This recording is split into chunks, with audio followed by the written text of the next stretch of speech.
ಇಷ್ಟೊತ್ತನ ಕಾರ್ಯಕ್ರಮ ನಡೀತು. ನೀವು ಒಬ್ರು ಒಂದು ಸ್ವಲ್ಪ ಎಲ್ಲಿ ಅಳಿಗಾಡಿಲ್ಲ, ಒಬ್ರು ಎದ್ದು ನಿಂತು ಹೊರಗೆ ಹೋಗಿಲ್ಲ. ನಾನು ಅಬ್ಸರ್ವ್ ಮಾಡಕತ್ತೀನಿ.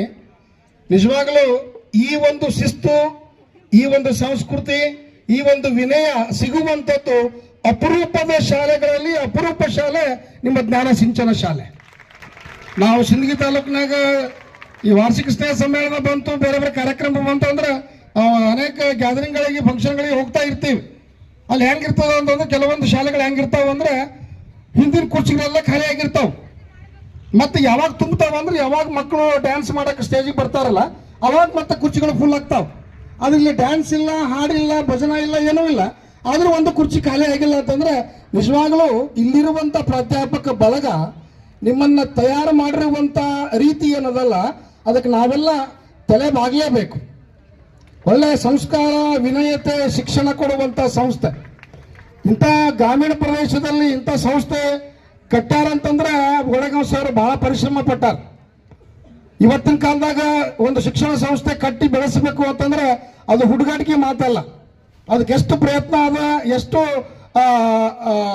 ತೊಂದರೆಗಳದಾವು ಅದು ನನಗೂ ಕೂಡ ಗೊತ್ತದ. ಯಾಕಂದ್ರೆ ನಾನು ಒಂದು ಶಿಕ್ಷಣ ಸಂಸ್ಥೆ ಒಳಗಡೆ ಉಪನ್ಯಾಸಕನಾಗಿ ಕೆಲಸ ಮಾಡಕತ್ತೀನಿ.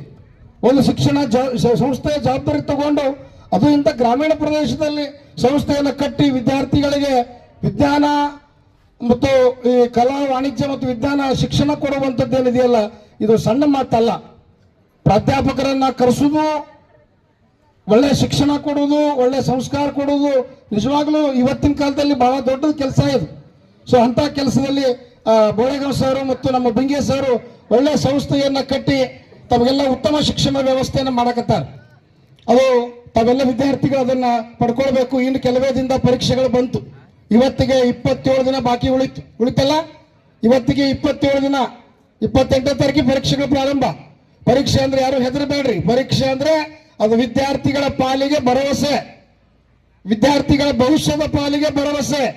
ಆ ಭರವಸೆ ಅನ್ನುವಂತ ಪದದ ಅರ್ಥ ಏನಂದ್ರೆ ನಾಳೆ ಮುಂದೆ ನನಗೆ ದೊಡ್ಡ ಹುದ್ದೆ, ಮುಂದೆ ದೊಡ್ಡ ಅವಕಾಶ ಕಾದಿದೆ ಅಂತ ಅರ್ಥ. ಅದನ್ನೆಲ್ಲ ಧೈರ್ಯವಾಗಿ ತಾವೆಲ್ಲ ಆ ಪರೀಕ್ಷೆಯನ್ನು ಎದುರಿಸಬೇಕು. ಪರೀಕ್ಷೆ ಮುಗಿದ ಮೇಲೆ ನೀವೆಲ್ಲ 4 ವಿಚಾರಗಳ ಬಗ್ಗೆ ಹೆಚ್ಚು ಅವಲೋಕನ ಮಾಡ್ಕೊಳ್ಬೇಕು.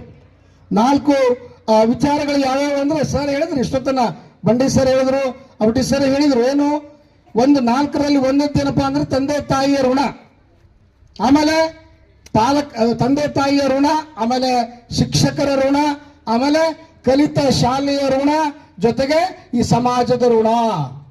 ಈ 4 ಋಣಗಳ ಬಗ್ಗೆ ಯಾರು